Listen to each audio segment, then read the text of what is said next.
Welcome to a brand new beginning, you sorry shits!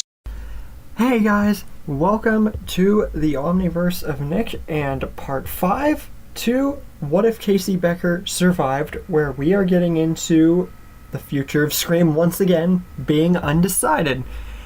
Now, before we get into today's video, be sure to smash that like button and subscribe to the Omniverse of Nick so you can help me make this channel bigger, better, and get more awesome stories out and generally just help out the cause.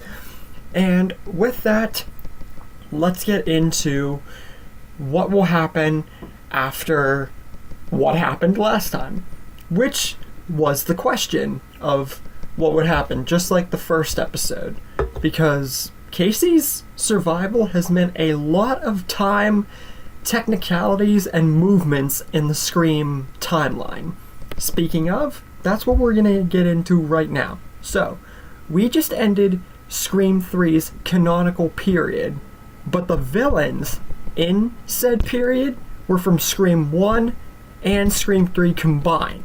So, those are officially now at this point X'd out.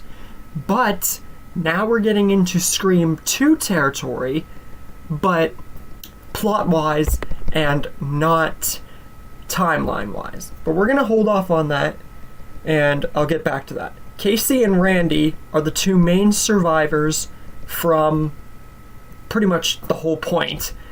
Dewey and Gail have officially gotten together, pretty much. They're not married, even though it's past Scream 3, but they are together. And Mickey and Mrs. Loomis are officially going to make their villain appearances. And it's pretty much the same reused plot. But there are going to be changes.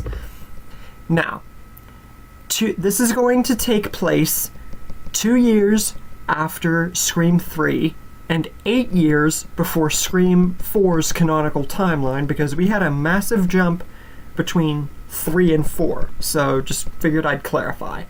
Now, as I just said, obviously there's going to be changes ahead, especially regarding the movie. Even though it's going to be the same formula and plot, the timeline is everything. First off, Sydney and her boyfriend, husband, whatever you want to call him, they are going to live because they would have seen their movie far before now, and there's just really not much to talk about. They get to live. And whenever Cotton is released, because that whole segment happened, and Roman, Billy, and Stu, because of the later finding out about her mother thing and Billy, Stu, and Roman all teaming up, Sydney's more at peace with Cotton and doesn't punch Gail. Although I feel she would at least once, because she did twice, you know? And Gail, I feel, would still hire Joel as her second cameraman, but wouldn't be nearly as pushy. She's still Gail Weathers through and through, but it would show that from the canonical time whenever she had Joel, she's better. And Sydney and Derek are not going to be together. Now, why is that? Well, we're still going to get the school trope, and we're going to get characters like that involved and everything like that. But because of Casey surviving, her being the Sydney figure and everything like that, she is actually going to get in a relationship with Derek, which you guys will understand more as the rest of the series plays itself out. But just for now, Casey and Derek are going to be a thing. Now, here's the first change of the actual kills. When Cece is killed, Sydney gets the call. She is alone in the house when Ghostface comes in and attacks. But we all gotta remember, this is past Scream 3 territory Sydney. So, Mickey and Mrs. Loomis's attack here is not as well as you might think, even with Sydney alone. And she's able to fight off the first killer, which Casey and everyone else is there, mainly Casey and Derek, to hear what's going on, when a second Ghostface comes to attack Casey, but gets properly beaten down by Derek defending Casey, because obviously. And the first ghost face is unmasked. Mickey. Yep, we are having an early unmasking once again. And Sydney goes over, not wanting to waste any time, especially after what's happened, because we all know Sydney's grown into an awesome fighter even after Scream 5, so this would show here. She goes to shoot Mickey a bunch, but only one bullet hits his shoulder as she is tackled to the ground by an unmasked Mrs. Loomis. And yep, all the cards are shown. And Mrs. Loomis spiels off about Sydney killing her son and that their plans are basically foiled now, and pretty much the whole spiel of what we knew about them. But Casey, hearing this, seeing Mrs. Loomis and hearing what she has said and what they're trying to do, she walks up straight to Mrs. Loomis, slaps her in the face, and starts screaming frantically about Billy is the one who killed himself. He is the one who killed her boyfriend, made her life hell, caused her and Sydney utter and total fear, and just lambasts Mrs. Loomis, swearing at her, cussing at her, calling her out, but everyone's telling her to calm down because she's getting all crazy. Now, after Casey is reluctantly calmed down, everybody wants to know, well, in the area, why? Well, of course, we know why they're attacking, but Sydney, she just doesn't understand how Mrs. Loomis could be doing this. Mickey, who knows with him, after they figure out he's more or less an accomplice, but Mrs. Loomis? Why? Billy brought anything and everything upon himself, and why would she be doing this? And Mrs. Loomis just gets all uppity and defensive, and Sydney goes on to say, why should she be coming after her and Casey? It wasn't just one of them. They collectively defended themselves, and she had ample time to see Billy. He was in jail. Why didn't she just break him out or, bail him out? Roman did it. And Mrs. Loomis is just standing there in shock, and because we know why, but she's not going to tell them.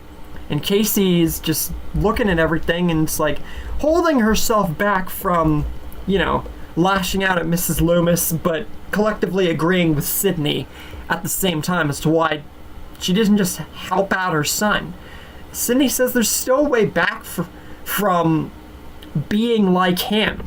Him, Stu, Roman, they chose their own paths. Mrs. Loomis can choose different, because this is a different Sydney and everything. And even though Billy chose the wrong path and Mrs. Loomis didn't bail him out, it doesn't mean that she has to stick to what he did. She can change from that, and basically just trying to change Mrs. Loomis's mind, but it just goes in one ear and right out the other, because all Mrs. Loomis can think about, like, Hamel of Voorhees, is just revenge for the death of her son. And just goes, lunges at Sydney, and prepares to kill her, and they get into a fight with a much stronger Sydney.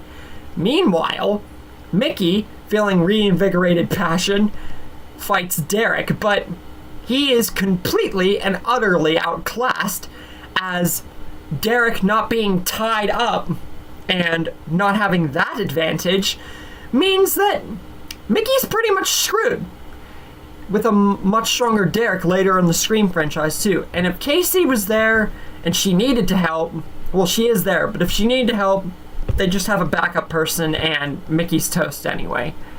But even after all this and Derek still being alive, this trauma and everything else is just too much for Casey. She is experiencing a lot of PTSD and trauma. Anyway, Mrs. Loomis obviously is dealt with Sydney, and that is a wrap. Brought up Mickey and Mrs. Loomis pretty much just done. Randy is the only sole survivor besides Casey and Derek and several others, which I'm not going to bother you with the details to the obvious ones. And Casey and Derek are officially in a full-fledged relationship, but it would take time because, again, trauma, build-up. It would take time for Casey to get into the rule of wanting to be with someone after Steve, especially. 6 years go by, and we get into Scream 4 territory. How will Jill Roberts be dealt with along with Charlie? How will Casey go on with her life? How will Sydney? How will the rest of the Scream franchise play out? And will it get better or will it get worse? Why am I asking you all these questions? Find out in the next episode on the Omniverse of Nick. You guys didn't think this was the end of the video, did you? Well, the Omniverse of Nick has a new feature. A sneak peek at what's next to arrive.